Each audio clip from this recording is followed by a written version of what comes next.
UMP parliamentarian Buddhika Patharana says the views expressed by Minister Bandula Gunawardena yesterday in response to allegations that school uniforms have been distributed in an improper fashion do not reflect the reality. The Ministry of Education has not received any reports of such a problem. As of today, uniforms had been distributed even before the new term. As of this week, uniforms had been distributed to all provinces. Due to floods and other such problems, uniforms distributed to some zonal offices may not have made it to the schools.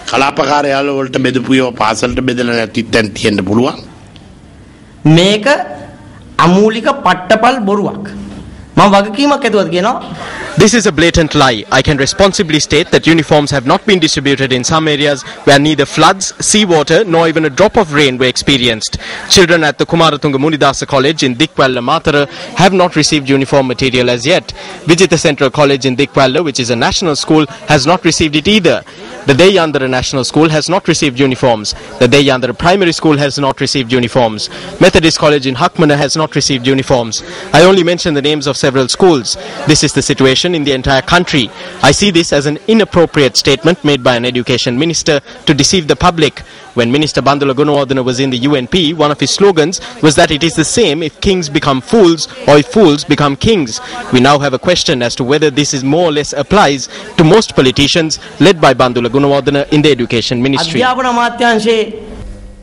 Deputy Minister of Public Administration Vijay Dahanayaka says that the Kotapura Cooperative Society was vested under the Assistant Local Government Commissioner of the Galle District. He further noted that cabinet approval had also been provided for this move. In the meantime, a demonstration obstructing several roads was held this morning demanding the removal of the chairman and the director of the Kotapura Cooperative Society.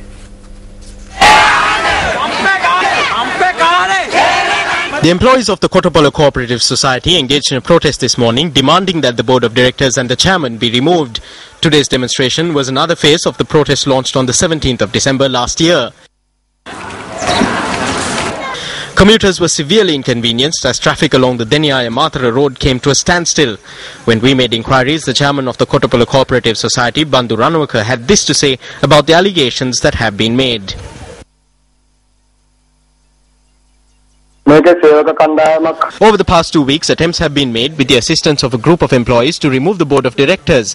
They are making baseless accusations. The group of employees have not submitted any written document to any institute regarding this. They have not even asked for anything from us. This cooperative society was the best cooperative society in the country for 9 years. All I can say is that this is a conspiracy carried out by a few persons against me and the board of directors and the cooperative society.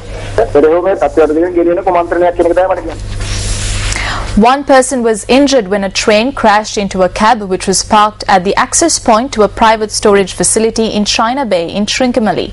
The individual who was critically injured was admitted to the Trincomalee hospital. Trains do not ply along the tracks close to China Bay on most occasions. The driver of the cab had parked the vehicle on the tracks and had fallen asleep.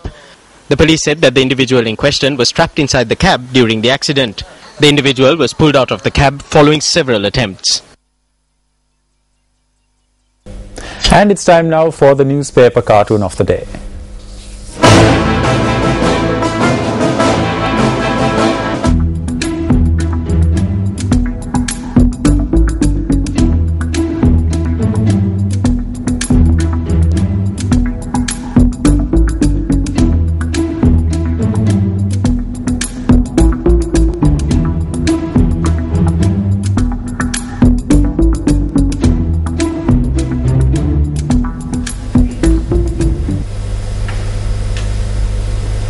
You're watching Primetime News live here on News First. Up next is Action TV.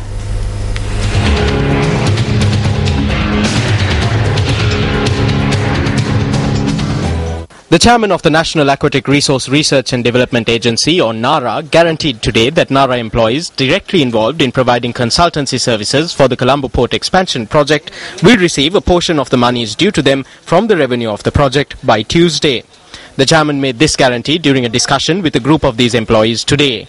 The sum that is to be paid out is a sum which was initially due to be paid on the 13th of last month, but payment was postponed due to accounting problems.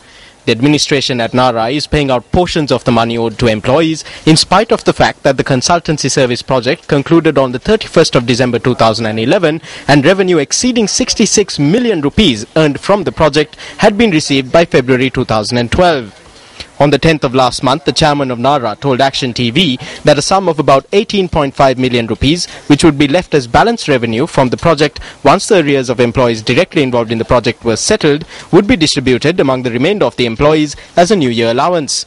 However, a report submitted by the internal auditor of Nara on the 20th of last month, a report incidentally commissioned by the chairman 8 days after his statement to Action TV, shows the manner in which the revenue from the consultancy service project was spent could not be determined because payment vouchers had not been provided. The report notes that as a result, there must be flaws in the accounting process for the project in question. Although Nara earns revenue through consultancy service projects, recurrent expenditure and capital expenditure is financed by an annual grant from the Treasury. At a media briefing held today, questions were raised regarding the Treasury's stance on Nara's management of income earned through the provision of consultancy services for the Colombo Port Expansion project. Following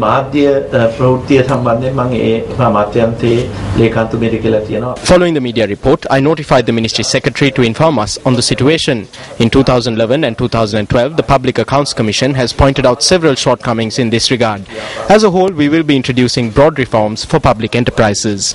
රාජ්‍ය ව්‍යාපාර පිළිබඳ පුළුල් ප්‍රතිසංස්කරණයකට අපි ප්‍රවේශ වෙලා තියෙනවා.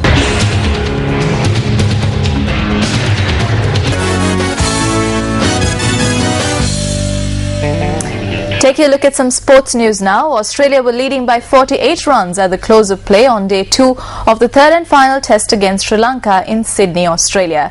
The day also saw the inclusion of former Australian paceman Glenn McGrath in the International Cricket Council's Hall of Fame during today's lunch break.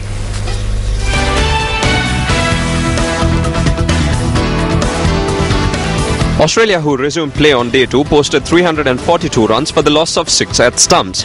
The Sri Lankans were restricted to a first innings score of 294 runs. The Australians lost their first wicket at the score of 36. Ed Cowan was only able to score 4 runs before he was run out in the 6th over.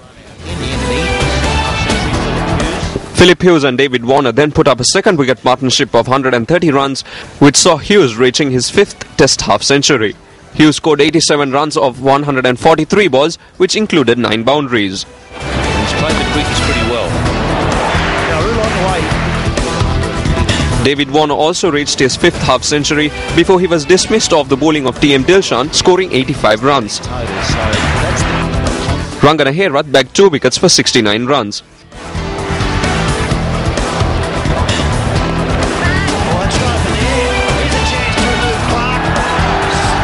Former Australian fast bowler Glenn McGrath was present at the ICC's Hall of Fame award during the lunch break of the game. Former Englishman Enid Bakewell and former West Indies captain Brian Lara were also nominated for the award, which can only be received once in a lifetime. Staying in cricket news, New Zealand suffered an innings and 27-run defeat against South Africa on the third day of their first test encounter in Cape Town a short while ago. South Africa now lead the 2-match series 1-0. New Zealand, who took first lease of the wicket after winning the toss, only managed 45 runs in their first innings. The South Africans declared their innings at 347 for 8. Batting in their second innings, the Kiwis were unable to escape an innings defeat as they were bundled out for 275 runs. The top scorer for the Black Caps was Dean Brownlee, who scored 109 runs. Vernon Philander was adjudged the man of the match.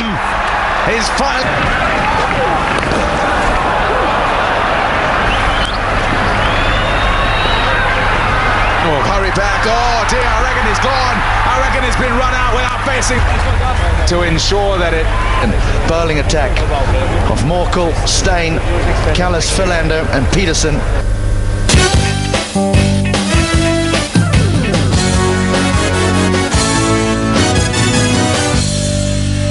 Well, there you go. That's a look at your primetime news bulletin for today. Thanks a lot for joining us. I'm Shane Silva. And I'm Mahina Bongzil. Have a great weekend ahead. Good night.